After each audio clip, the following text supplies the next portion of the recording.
Hello everyone, welcome to Manifest Hub. My name is Tolu Ade. Thank you so much for joining me again for another edition. So today's edition will more be talking to young adults ministry leaders. So you just got appointed as your young adults ministry leader. Now what? What do you do? How do you begin? You're probably just going through a lot of emotions like, okay, I don't know, can I do this? I don't think I can. We have that. And when we get, promoted, quote unquote, or so to speak, or we get put into leadership positions because most people don't really see themselves as leaders, we kind of have this imposter syndrome because we're like, oh, well, I don't know, there are other people better than me. I don't know if I can do this. So good news, I am here to help you get started. So follow along and just grab a pen or your phone and just take notes. So now, before you launch into it, let's hold up and let's back up a second. Before you launch into it and just start planning all these things, you need to start from really the foundation. As we know, the foundation of a house is really, really important. So remember, I told you I just kind of got thrown into it. I remember I had moved to New York for school and for my master's, I believe. Yeah, my master's, I moved to New York, but it didn't work out so well. I just kind of had to like retrace my steps and come back home. So I came back to Canada, and in between moving to New York from my local church and then coming back, the young adults ministry, or even the church itself, it's in a college town in St. Catharines, Ontario. I just really almost gone through almost like a 50% turnover. So imagine, I only now, most people that I knew then had left, so there are a lot of new people here. So imagine you're pretty much new to most of the people there, and then you're told you're supposed to be their young adults leader. So a lot of things, a lot of like emotions were kind of going through my mind. I'm like, I just came back. I am new. I don't know if I can do this. But I remember my pastor then didn't really give me a choice, really. And, after going back to kind of pray about it, I felt like, okay, this is what I was supposed to be doing. Made a lot of mistakes. And one of them was really just skipping the foundation and just kind of going right to it. Right? So I am just going to help you avoid those mistakes and help you know where to begin from. So where do you begin? First things first, you have to connect. So the first buzzwords, I'm going to always use buzzwords to kind of help you remember stuff, just in case maybe you didn't write notes down. So the first thing first is to connect. So you're supposed to be the leader of this group of people. You need to be able to connect with them in order to be able to, cater to them or serve them, because as a leader, honestly, that's what you do. You're a servant. You are there to serve them. So you have to connect with them. And when I say connect, what do I mean? Talk to the young adults. Find out what's on their hearts. What's really, really pressing on their hearts right now. What do they need? Note I said, what do they need, not what do they want, because we all want a lot of things, right? So what do they really need in this phase of their life, right? Find out what really touches their hearts. Find out the things that you're interested in. Now, you might not be able to go through the whole entire young adults in your church, but just kind of like, make friends with a few key people. It could just be maybe just grabbing a cup of coffee after church, or just kind of staying by after church to just kind of just get to know them on that personal level. People always say people don't care how much they care. People don't care how much you know, they want to know how much you care. Yeah? Okay. Yeah, so people don't care how much you know, they want to know how much you care. So just pay attention to people. And one thing I would also kind of add there is pay attention to the newish ones. So if you notice there's that one person, or if you, like, there are people, young adults like that they've been coming to the church forever, but literally they sneak in just really during praise and worship, and just before the grace is done, they are out the door. So pay attention to those ones. Maybe try to kind of stick around closer to like the exit to be able to catch them before they sneak out. So yeah, do that, and just be friendly. I know if you're one of those introverted ones, like I feel like I still am. My friends wouldn't agree, but leading young adults has forced me to just kind of come out of my shell.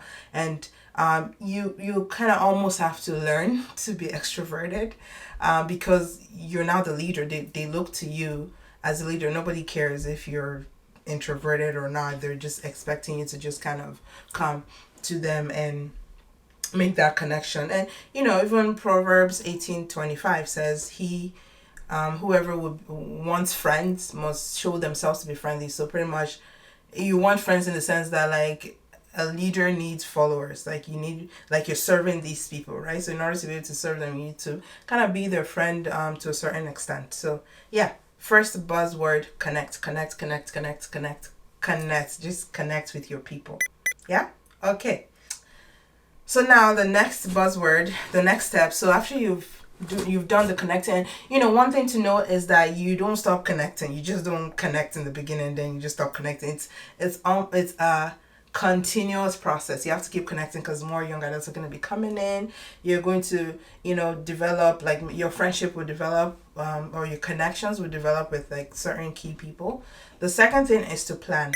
So when I say plan, the planning is more in two phases. Plan by yourself. So you have to remember, this is ministry. This is not just, oh, they made me a leader, let's just do it. These are people that God cares about. These are people, it's almost like a responsibility God is giving you. So you need to find out, God, what are you saying about this young adult ministry that you made me a leader of, right? What's your heart concerning it? So the first step there in planning is to pray. So just ask God, like ask him, like, God, what am I supposed to do? Where do I begin? How do I what's your heart? So you really just want to understand the heart of God concerning this.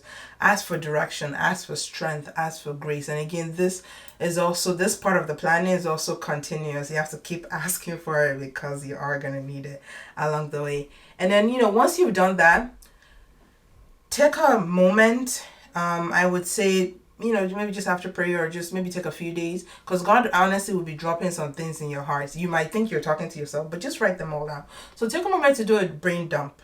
So when I say brain dump, grab a pen and a paper, or it could be on your phone or your notes pad, and just write down everything that's coming to your heart. Just write it down. It might make sense. It might seem impossible. It might just be like, I don't know about that. Just do a brain dump. So that's really what a brain dump is. Don't filter. Just dump everything down on paper. And once you're done doing that, then go back again and just kind of pray and just figure out where to begin from. It might just be one point that you have to start from. Okay, so that's the first phase in the planning. So now the second phase in the planning,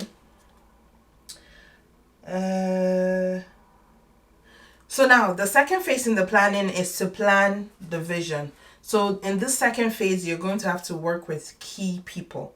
So in your connecting, you would have identified some people, and your hearts really would just kind of connect with some people that you feel like, oh, okay, this person would be a great resource. This person cares also about the ministry. Not that the other ones don't care, but we all have different areas of interest, right? Like this person, like you can identify some things in them that you feel like would be a good will be resourceful, will be useful. Or maybe there's this one person that they just seem like they make friends easily with people.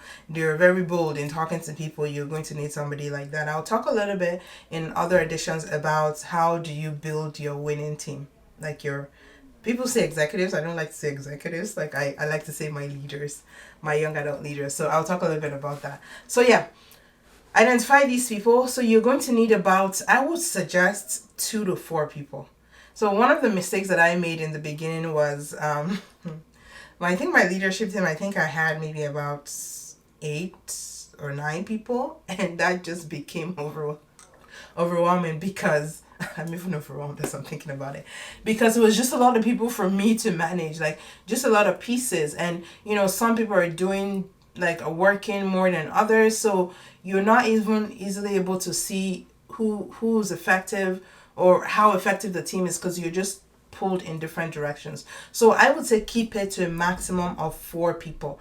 And all of those 4 people you might not identify all at once. God might just maybe only show you 1 or 2 people. Start with the people that you have. The goal is to start, and to start well. Okay? All right, so now you sit with those people, plan a time that works for them. I would suggest doing it outside of church.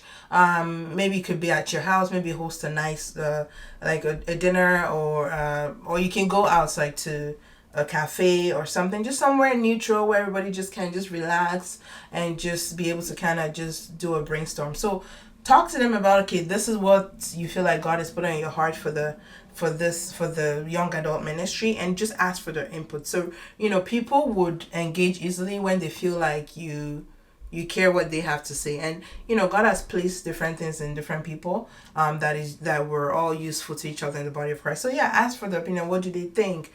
Also remember, they also have their connections in the church, people that they connect with. So ask them, okay, what is the climate looking like from your group of friends? Like, what kind of things do you feel like people are like needing? It could just be like people are feeling like, oh, I want to understand the Bible more, but I need that encouragement from young adults like myself. So yeah, plan in your meeting. One thing I would say is write everything down. The Bible says in Habakkuk 2:2 that you should write the vision and make it plain, so that anyone who sees it can run with it. Like literally, they're like, oh, okay, this is the plan. I got it. I'm gone. Like they'll be able to see themselves in it, and they'll be able to do whatever is needed to bring that vision to life. Okay, so write down the vision. So here are some of the things that you would want to write down, you want to talk about in that meeting. So I'm just gonna read it out for us and you can just take notes. So like I said, build a team, no more than 4 people, key people that honestly are just gonna take this vision and run with it. Okay,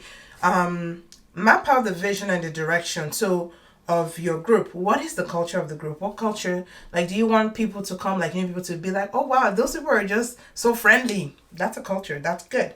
Or those people are just like, they just like hanging out with each other, that's good? Or man, those people, like, they can pray like nobody's business, that's a good culture? So think of like what culture you want the group to kind of morph into or embody. Okay, so yeah, what would the group be known for? How often would you meet, and where would the group meet, right? So again, determine that based on the climate, based on the young adults in your church. It just varies from church to church. What will be the content of the meetups? So in the meetings, don't just say, oh, we're meeting, and you just kind of leave it up to, I don't know, whatever. So plan it. So in the beginning, you would have to plan it.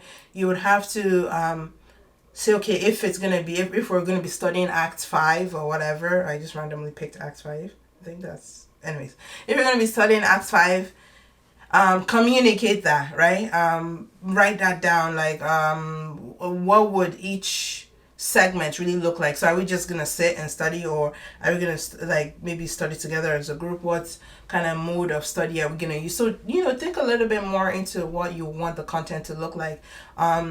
Like I said, how often would you meet? So every meeting might not be a study group or a Bible study or whatever. It could just be, hey guys, we just want to have fun. Let's do it, right? So map it out. And one thing I would also say in the planning, the when, is a timeline, right? Like young adults are busy with school, they're busy with their own businesses, they're busy with work, they're busy with other areas of life. Some have like a side gig. So put a timeline in place. Like, okay, around Christmas, it would be like nice for us to have a Christmas potluck. Around, Thanksgiving, maybe we want to have something like that. So put timelines to things. You might have to change it down the road, but it's good for you to plan, okay, January, February, March, if we're meeting every month, or if you're meeting twice a month, or if you're meeting every other month, put down those dates and put down what you would like, the content of this meetup. Okay, so plan. So planning, just to wrap it up, is in 2 phases. Planning by yourself as the leader of the group, so it's like you and God are planning, and then the next phase is the plan with key people that will really help you carry the vision. They're like the hands and the feet of the vision. Okay, so that is the second. So the first is connect with the young adults, the second is plan. I hope these tips have been useful for you. Comment below if you have like specific questions or challenges that you're facing, and